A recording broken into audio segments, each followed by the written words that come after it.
ये तो कल परसों की किया है, कल ही अनाउंस हुआ है, अंतिम दौर में अनाउंस किया गया है। लेकिन ऐसा थोड़े है, विरोध तो विरोध दर्ज कर रहे हैं, हटाना नहीं हटाना उनकी बात है। झारखंड मुक्ति मोर्चा जैसी पार्टी अपना उम्मीदवार हटाई ना खूंटी से, तो जब झारखंड मुक्ति मोर्चा जैसी पार्टी हटा लिया उम्मीदवार, तो हम कहेंगे, हम अनुरोध ही करेंगे बाकी इस आदिवासी समुदाय के जो बुद्धिजीवी वर्ग है, सामाजिक गणमान्य लोग हैं, इस पर चिंतन मनन करेंगे और हम लोग भी रणनीति बनाएंगे चुनाव के बाद में। ऐसी स्थिति जो बन रही है, इसके खिलाफ हम लोग क्या आगे कार्रवाई कर सकते हैं। हम लोग आदिवासी संगठन इस बात से आपसे सहमत हुए हैं, कहीं विरोध नहीं देखा जा रहा है। इस बात को कैसे आप बोल रहे हैं? जहां से नॉमिनेशन फाइल हुआ वहां से तो कोई विरोधाभास नहीं आया है, खबर कोई भी मीडिया पत्र। देखिए, आदिवासी लोग देरी से जागते हैं, लेकिन जब जागते हैं ना तो रुख दिशा हवा बदल देते हैं। तो इस भ्रम में मत रहिए कि आदिवासी लोग चुप बैठेंगे, है ना। आदिवासी लोग चुप नहीं बैठेंगे और इसका विरोध शुरू हो चुका है। क्या आप घूम घूम के इसका विरोध करेंगे? मान लीजिए जो खड़ा हो गए हैं, अब तो वो बैठेंगे नहीं, पार्टियां चेंज भी नहीं करेगी उस कैंडिडेट को। बेशक हमने तो खूंटी में जेब में उम्मीदवार दिया था, हमने कह दिया था कि झारखंड मुक्ति मोर्चा को खूंटी सीट में अगर स्नेहलता कंडुलना को अगर नहीं हटाता है तो स्नेहलता कंडुलना को हराने के लिए हम वहां कुछ करेंगे। जो संजीता जो कंडुलना है वहां पर खूंटी में किसी प्रकार का कोई योगदान नहीं है, पार्टी से ना किसी का विरोध किया गया। क्षेत्र में विरोध है, आदिवासी समुदाय की तरफ से विरोध दर्ज कराया जा रहा है। हम लोग लगातार इसको उठा रहे हैं।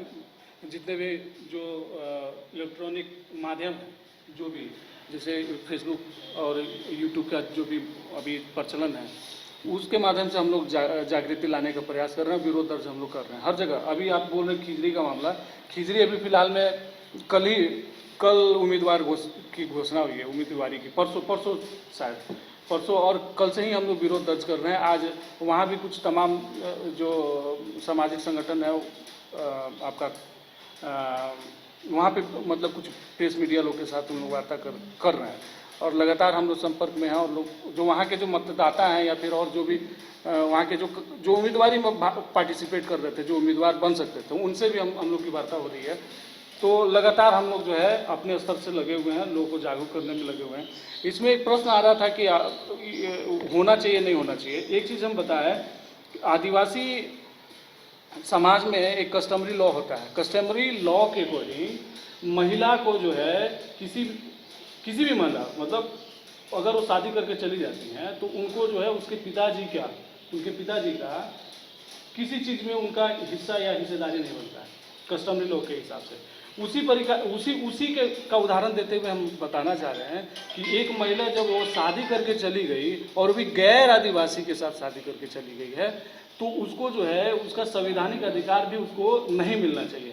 जैसे अभी दादा बोल रहे थे कि यह जो है प्रतिनिधित्व का सवाल है, जनजातियों का प्रतिनिधित्व का सवाल है। वहाँ उन लोग जो है आके अपना दावेदारी पेश कर रहा है और जो राजनीतिक पार्टियां हैं वो भी उनको टिकट दे रही हैं। आप क्या लगता है वो जीतने के बाद जो है वो आदिवासियों के प्रतिनिधित्व करती हैं या फिर जिनके घर में उनका शादी हो चुका है, जिन समाज में घुल मिल गई है, उनका प्रतिनिधित्व करती हैं? किनका ज़्यादा प्रतिनिधित्व करती होंगी? महिला वैसे भी जो है घर परिवार के जो होते हैं उन्हीं के पीछे चलने वाली महिलाएं होती हैं। यहाँ तक सवाल छोटा रखिए। तो ऐसा है कि हम लोग का विरोध इसी का है कि जो आदिवासी जो सीट आरक्षित है उस सीट में जो है किसी जो महिला जो शादी कर चुके हैं किसी दूसरे समुदाय में, जो अनुसूचित जनजाति सदस्य नहीं है, उनको जो है उनके उम्मीदवारी को जो है खत्म किया जाए, उसको वापस लिया जाना चाहिए।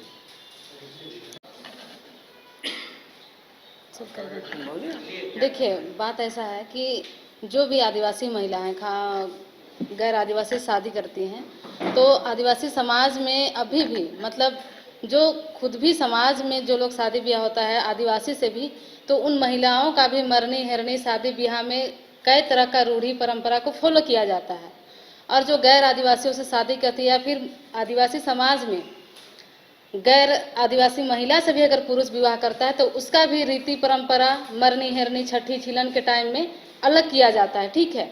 और उस हिसाब से जो लोग विधानसभा चुनाव हो, मुखिया का चुनाव हो, सरपंच का चुनाव है, इन सब चुनावों में जो चौंचले बाहर आ जाते हैं आदिवासी महिलाएं खास करके, जो गैर आदिवासियों से शादी ब्याह करके, उनका सामाजिक भूमिका बिल्कुल नहीं रह जाता, क्योंकि उनको एक तरह से सामाजिक बहिष्कार कर दिया जाता है उनके परिवार के माध्यम से, गांव के माध्यम से, समाज कुटुंब के माध्यम से।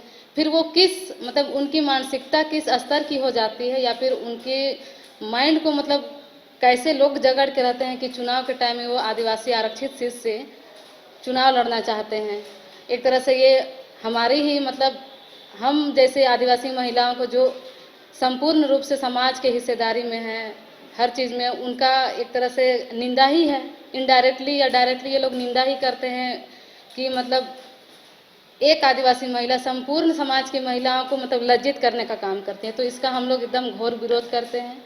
ये एकदम अनैतिकता वाली बात है, ये बहुत ही मतलब क्या कहें, मतलब दुखद बात है। आप राजनीतिक विरोध कर रहे हैं, क्या सामाजिक विरोध करेंगे जो बिल्कुल अपने समाज में?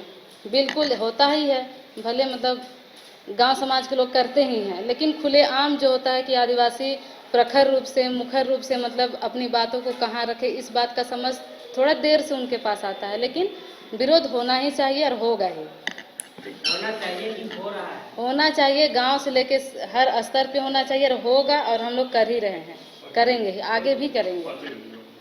मेरा नाम बाला सांगा। घर के लिए ग्रोसरीज की जरूरत हो या चाहिए फल और सब्जी, डेयरी या बेकरी प्रोडक्ट्स चाहिए या beverages, snacks and branded foods चाहिए हो या ब्यूटी प्रोडक्ट्स, अब इनके लिए अलग अलग दुकानों की तलाश हुई खत्म, क्योंकि रांची में खुल गया है केस्टो मार्ट, जो रखे आपका और आपके बजट का ख्याल। हर सामान पर 5% की छूट, होम डिलीवरी की सुविधा भी। आज ही पधारें। Kesto mart, one stop solution for every customer's requirements. Call 9153989339। Bihar के श्रेष्ठ nursing paramedical pharmacy ITO management प्रशिक्षण संस्थान, इसके मंडल ग्रुप ऑफ इंस्टीट्यूशन